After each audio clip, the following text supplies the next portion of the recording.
আসসালামু আলাইকুম beautiful people, আপনারা সবাই কেমন আছেন? আশা করি অনেক অনেক ভালো আছেন। তো আজকে আমি কোথায় যাচ্ছি এবং কী করতেছি সেই নিয়ে থাকছে ছোটো একটা ব্লগ। তো আজকে সারাদিন ছিল শুক্রবার এবং শুক্রবারে কেন কোথায় যাচ্ছে সেই নিয়েই আজকে কিছু কথা বলবো এবং আপনাদের সাথে কিছু কথা শেয়ারও করব।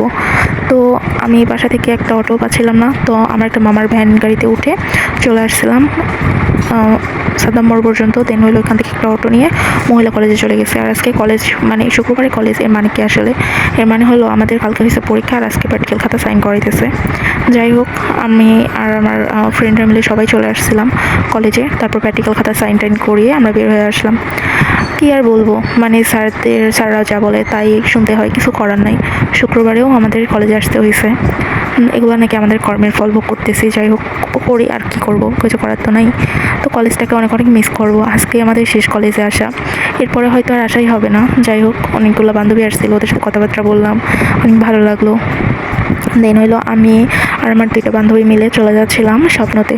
আর স্বপ্নতে যাচ্ছি কারণ স্বপ্নতে যাচ্ছি না, বাসার দিকে যাচ্ছি। তো প্রচুর ক্ষুধা লাগছিল, তো কিছু দোকানপাট দেখলাম খোলা আছে নাকি বা রেস্টুরেন্ট, দেখেছি সব বন্ধ।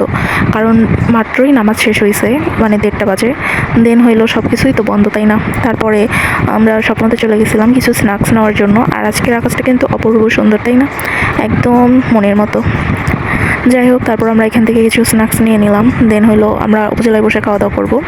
আর আজকে আমার সাথে একটা ঘটনা ঘটে গেছে, সেটা নিয়ে আজকে আপনাদের সাথে একটু বলবো আর কি। আমি আসলে আজকে আমার ডাক্তারের অ্যাপয়েন্টমেন্ট ছিল। দেন হলো আমি মাহবুব ক্লিনিকে যাই।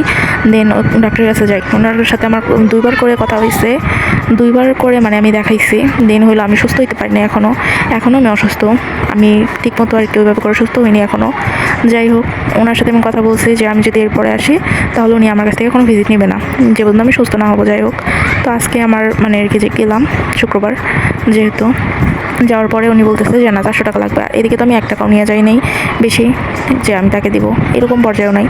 যাই হোক, তারপরে তো আমি ওখান থেকে রাগারাগি করে চলে আসছি। ওদের আসলে কথার জবানের দামই নাই, কী বলবো, কিছু বলার নাই। আসলে মানুষই এরকমও হয় কেমন জানি, তাই না?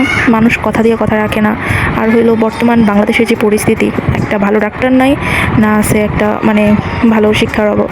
প্রত্যেকটা জিনিসের শিক্ষা এবং ডাক্তার যে আছে তারা ভালো করে একটা ট্রিটমেন্টও দিতে পারে না। এবং কি তারা যে ওষুধ এবং শ্যাম্পুগুলোর নাম বলে, সেই ওষুধ এবং শ্যাম্পু এমনি দোকান ফার্মেসি থেকে নিলেও ডুপ্লিকেট বের হয়, যেটা আমার সাথেও ঘটছে। যাই হোক, বাংলাদেশের অবস্থার ওইরকম ভালো পরিস্থিতি নাই, কিছু আর বলারও নাই।